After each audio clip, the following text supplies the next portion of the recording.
Hi, everyone. This is Alex Mitchell from the Modern Product Manager, and today we're talking about how you can stand out in what is truly a crowded product manager job market today. So it's really getting crowded out there. So the interest in the product management field combined with the pandemic, forcing many people from their jobs has led to a lot of competition out there for PM jobs. To the point where I see sometimes hundreds of PMs applying for roles, especially some of the ones I have listed out there at my company. And so, some quick tips that I can give you at a very high level. First, you need to be unique. It sounds cliche. We're going to go into some examples of exactly what that means, but you need to be different. Like that is the way you will stand out, by being different than doing what everyone else or 99.9% of people are doing. And so in this YouTube video and podcast, I'm going to give you some ways that you can at least get beyond that initial few hundred, that you can get maybe down to the dozens to become part of a smaller group that earn what I call serious consideration, where your information is actually getting looked at, you're being considered for an interview with either the recruiter or the hiring manager. That is the goal we're aiming for today, and a few of these ways to stand out are going to help you get there. So again, I'm Alex Mitchell. I am the founder of the Modern Product Manager, currently director of product at Kin. I've been doing this product thing for a while, founded a couple companies as well, and you can find more content like this at themodernproductmanager.com.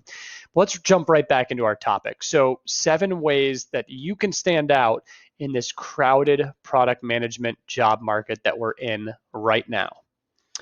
So first, I mentioned unique before. The first way to be unique is to do something unique with your time.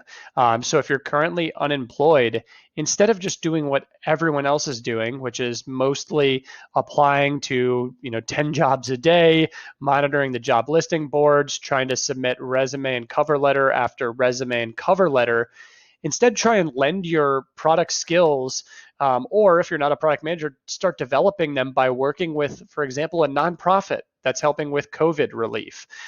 Doing something, whether you're getting paid or not, that helps you keep those product skills sharp or start to develop them. The important thing is find something you're passionate about doing, something you'd be excited about telling a hiring manager about. Really, you're trying to make it big. You're trying to do something unique. You can help people too along the way, but really you're also trying to develop these skills and share what you learned on this journey. So these characteristics will definitely help you stand out from the crowd, because you're not just doing what they're doing. You're not just applying to job after job. You're really trying to make the most of your time and do something truly unique and potentially impactful with it. Another thing you can do with your time to stand out is to just go build something. So this can mean a lot of different things, but I start with a couple questions for the people I help coach and mentor. Were there some projects that you are working on, but maybe you never had enough time on because of your 9-to-5 job? Were there things you built in the past, but you could not, fully grow or market because you just didn't have the time or the energy to do that? Can you pick up one of those projects again? Or would you work on something new? Like, would something new be more interesting? The important thing here is when you go and build, document your journey, whether that's short videos on YouTube, whether that's a podcast, whether that's a Medium article or more. Document what you're building, the way you're thinking about it, what you're learning, the customer feedback you're getting along the way. Really live and breathe the product part of this building journey that you're on. Again, that will stand out. That will be a portfolio of sorts that you can use as you apply for product positions. And who knows, maybe that thing you build actually will grow enough to be more interesting than applying to those product positions. So, go build something, whether you've started it in the past and didn't have time, or it's a fresh start. One other recommendation here, there are plenty of great sites out there like Indie Hackers and Product Hunt where you can find other people to work with. It's definitely can get isolating working on something yourself, especially from scratch. So I'd highly recommend finding another person or two that may be interested in the same projects you're interested in. 3, find the right connection. So I talk about this a lot. I write about this a lot. Really, there's no time better than now if you haven't already invested in building your network. Really start finding interesting people out there, start doing quick calls with them, start trying to offer them value, and maybe they'll exchange, in exchange they'll offer you value. Kind of build interest in your career, build interest in product, build interest in other companies out there. But that's a long journey. That is really a lifelong, a career long journey, is this building and strengthening of your network. And so, in the vein of kind of a shortcut here to standing out, I'd highly recommend two sites. One is Growth Mentor and another is Mentor Cruise. These sites provide you access to current product managers and product leaders among other fields, but that's what we're talking about today. So leaders in those fields, people currently at companies you may be interested in. And so take advantage of these resources and these mentors. Learn about those companies, learn about their skills and how they develop them. Really just be genuinely interested, because I'm sure you probably are, in how things are for them, how they tackle problems, how, what advice they'd give you in your journey. And the important thing is, whether or not you're interested in that exact company they're at, don't be perceived as a job seeker, right? If you're just kind of looking out for that job, or you want a little leg up from them, that kind of feels a little quid pro quo. So rather, kind of aim to be an information gatherer. You're kind of out there, you're learning about the position, you're learning about what skills it takes, you're learning about the company, and just gather that information. If you kind of approach it in that way, I've noticed with many of these mentor conversations, the mentor will be comfortable introducing you to other people in their network that may be interesting. That could be another connection for you, another great conversation. So find the right connection. Lean on these resources like Growth Mentor or Mentor Cruise to get a little bit of a shortcut if you haven't built your network strong yet. And again, information gatherer, not job seeker. Number 4, this one is a little bit surprising when I say it to people sometimes, but act like the product manager of the company you're applying to.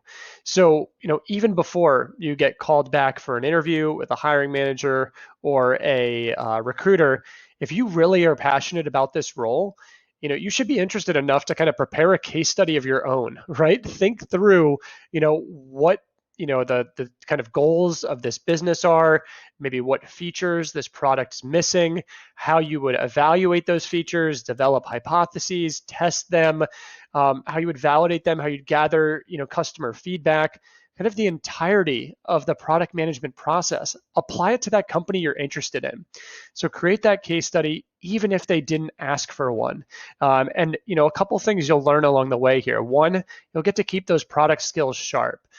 2, you'll develop an asset that if you can get the right person to receive that case study that you've made, you can skip a few steps of the process. You've kind of shortcut the process. And so going back to my recommendation from before, you can pair this kind of way to stand out with the one from before. If you have this case study you've developed and you're talking with a person through Mentor Cruise, Growth Mentor, or another similar site who's at that current company, it can just come up in the natural form of conversation, right? That you are so interested, you've really just done this exercise on your own. You might even share it with that mentor. And who knows, they may say, that is so cool. Let me send that to my colleague. I think you could be really interesting for this role. Again, you're not coming at it like you're applying. You're not dropping a cover letter on their desk. You're really demonstrating genuine interest by doing the role of product management at this company before you've really gotten on their radar. And so I'd highly recommend this one. Again, it takes a lot of effort, but do it for the companies you care about. Do it for those roles you are really interested in. All right, so maybe you've gotten to the interview now, right? And so 99.9% of people, the interview will go like this. The interviewer will ask a question and you will respond. The interviewer will ask a question, you will respond. The interviewer will, you kind of get where I'm going there, right? It's just this one by one, back and forth. And then at the end, if you've ever been in an interview before, oh, we have a couple minutes left. Do you have any questions for me? And most candidates will wait for that opportunity, ask a couple questions, and the interview is over.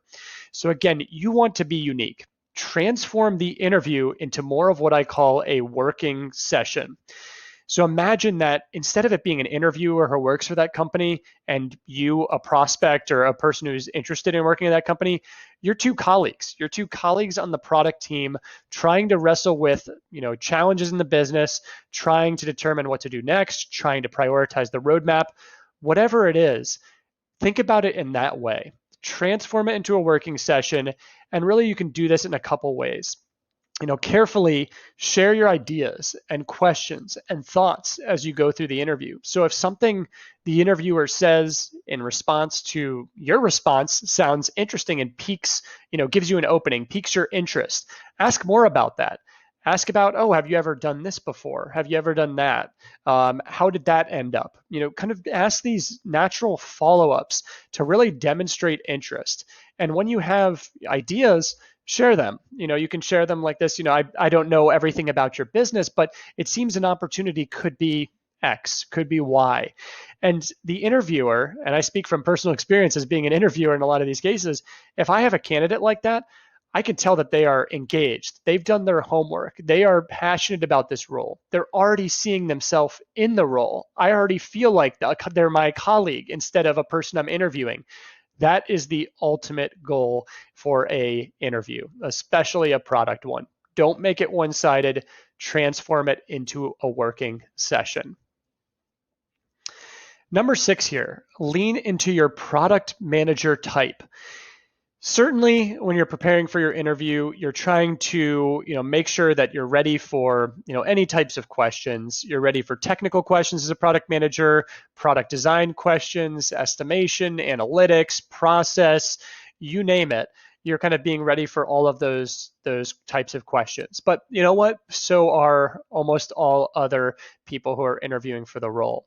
So one way you can be unique is to lean into or embrace your product manager type.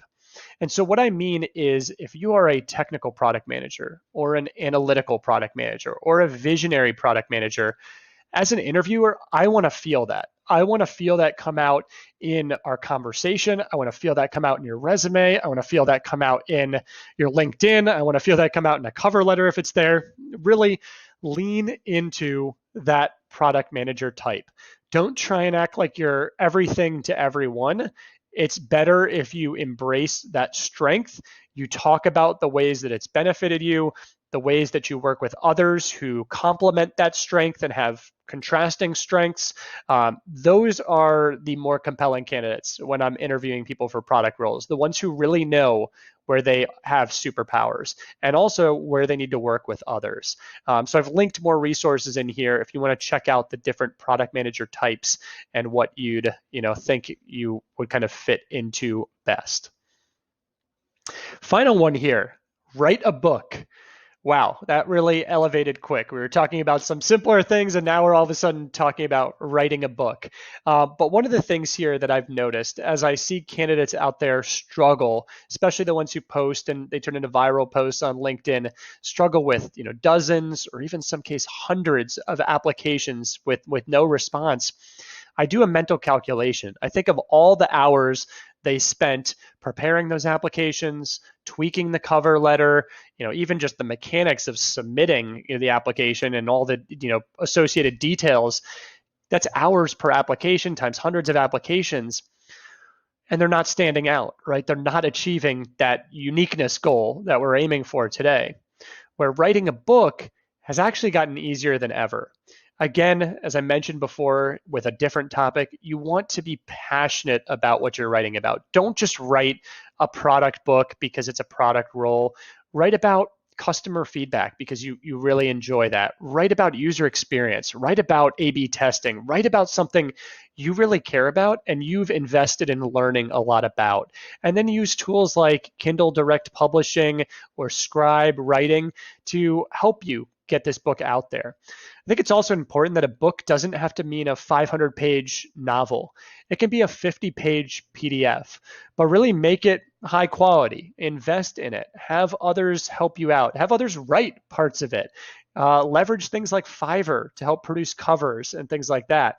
So with my first book, Building Digital Products, I use that as a opportunity for me to further learn about product management, for me to survey colleagues and get their feedback on the different steps of the product development lifecycle. And it really helped me both learn, but then later on, it became this immense signal, all right? When people heard, oh, you've written a book, you're really invested in your career, it's another story to tell, it's something that stands out big time in interviews, big time on resumes, big time on LinkedIn, especially if that interviewer has ever written a book and they understand the value of it. That's an instant connection, an instant rapport you have with them. So it sounds big, but when you think of the alternative of those endless applications, it's really not that crazy. So I really hope you enjoyed this content. I hope those tips were really helpful for you in standing out. I know there is some work there, but I promise if you do those things, you will certainly stand out much more than the 99% of candidates who are not doing them. It will earn you kind of at least getting down to that more select, serious consideration set instead of just the quick no or quick yes pile. So if you like this content, please check out other content on my channel. Please do subscribe and check out themodernproductmanager.com. A lot of great things there, from a newsletter to blog posts to free content for product managers and aspiring product managers. Thank you.